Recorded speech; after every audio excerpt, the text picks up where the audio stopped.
Welcome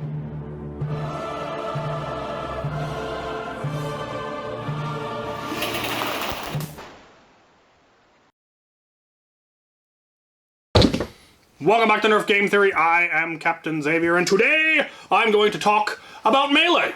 Melee weapons in Nerf. Now, melee weapons are another one of those contentious topics in that some places allow them and some don't, and what is allowed and what is required, it varies wildly, and that's the nature of our hobby.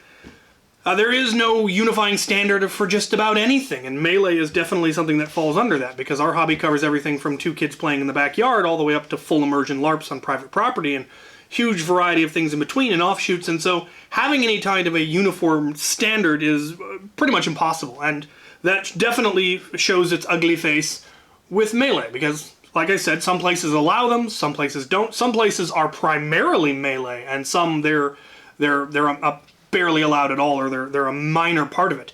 I have been to Nerf wars that did allow them. I've been to Nerf wars that didn't. I've been to HVZs that allowed melee for the human players, and most of the ones I've been to don't.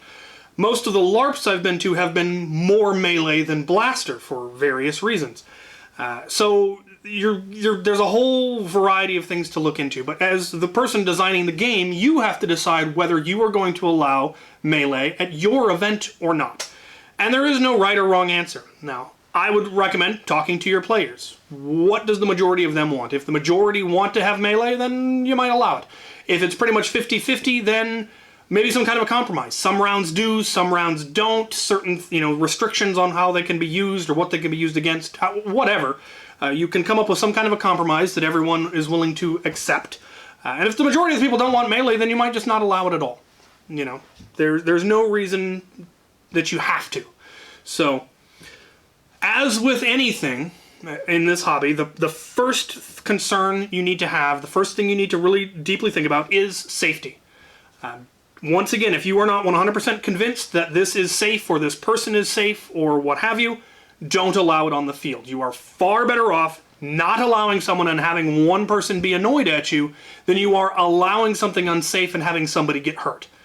That is an easy choice for me.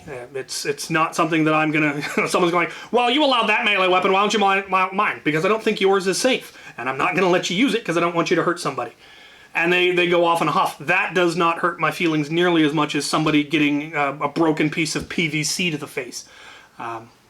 So keep that in mind. But what you consider to be your cutoff, your threshold for safety is going to vary wildly, and there are a lot of different things to take into account.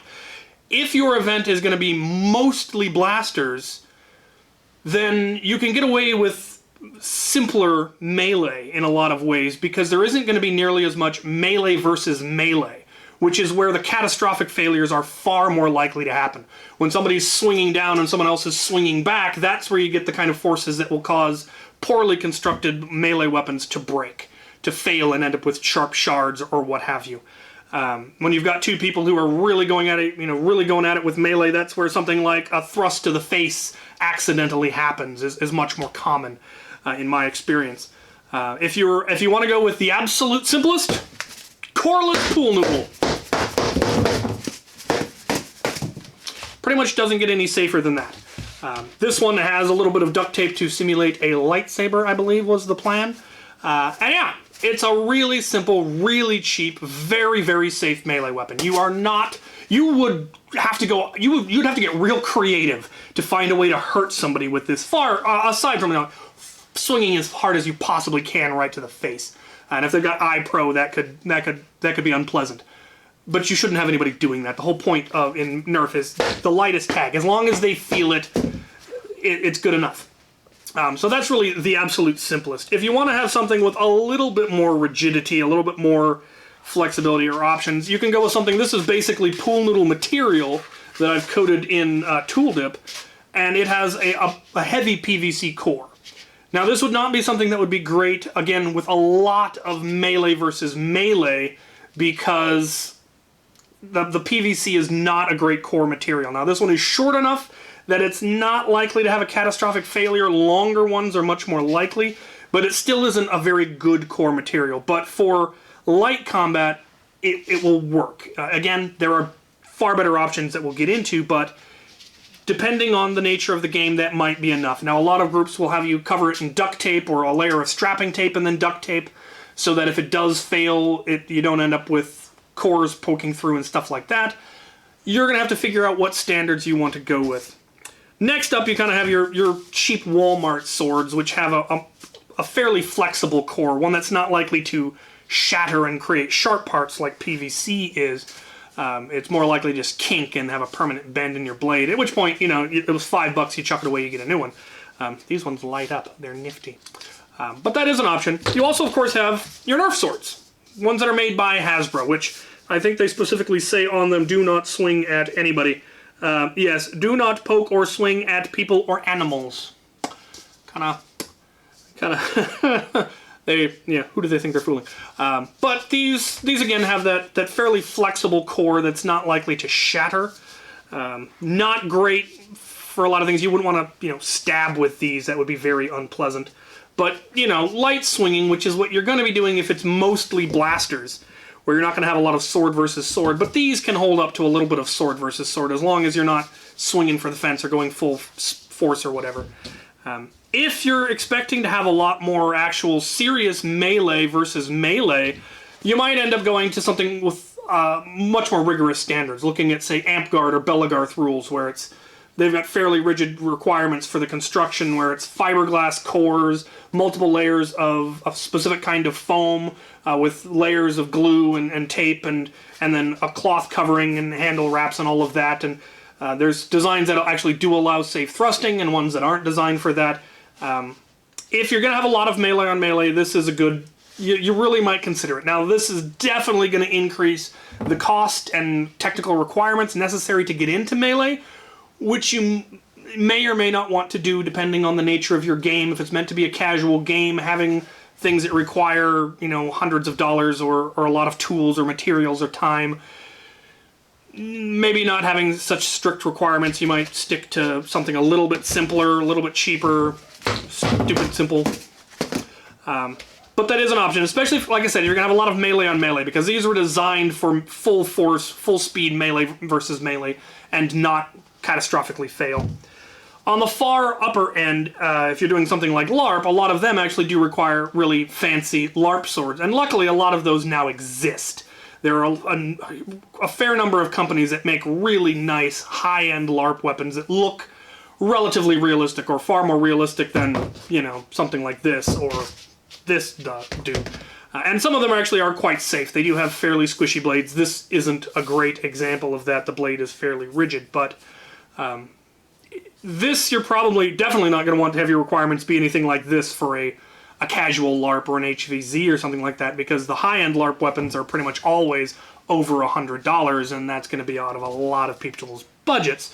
But, you know, for some games, that is what you're going for. Something like Medieval Recreation, you know, the requirements to get into full armored combat, there's just no way around the fact that that's an expensive hobby. And our hobby can be expensive if you go to this level of absurdity, but it can also be ridiculously cheap, where you go to Walmart and you buy an Adventure Force blaster and an Adventure Force sword, and you go to the park and you play. That, you know, it can be relatively inexpensive. You can go to Goodwill and buy most of this, you know, a lot of things for, you know, a couple of bucks, and have something that you can actually take to a casual Nerf game and be able to have fun and enjoy yourself. But if you're going for, you know, okay, now this is a full immersion LARP, we expect people to be in full costume with realistic looking stuff, the expectation that that is going to be very expensive is set up front, and you know what you're getting into, or, you know, from the beginning. So, now mechanics. How do the mechanics work? That's the other thing, where there is no standard, and again, your imagination sets the limits. You can do all kinds of amazingly fun stuff with melee. It can be as simple as, in our group, we consider it light ammunition. So blaster tags with a melee don't count. Melee against melee, it obviously doesn't count. Melee against a shield obviously doesn't count. But if you get hit on the body anywhere, then it counts as a tag and you go and you respawn.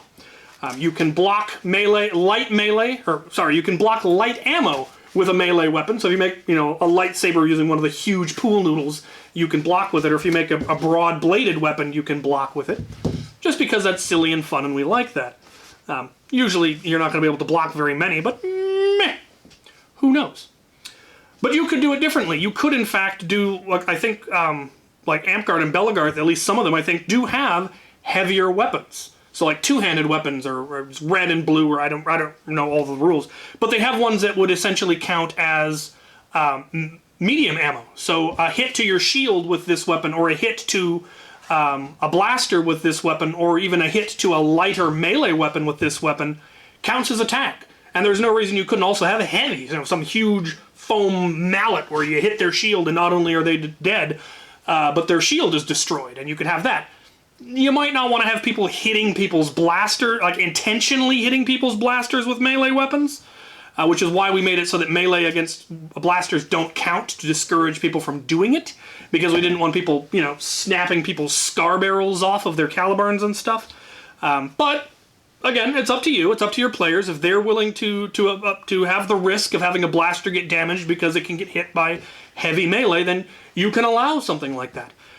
You could have a game where everyone starts with melee only, and there are blasters out on the field, and you have to get to them and all of that. You could have it where once you've gotten a certain number of tags with blasters, the next time you respawn, you get melee only until you get a certain number of tags with melee.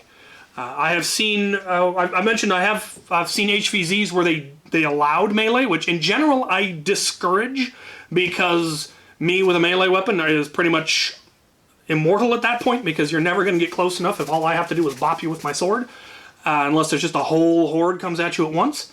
There was a Ragnarok Oktoberfest where one member of the auxiliary with a marauder held off the entire horde for half an hour until they got demoralized and left.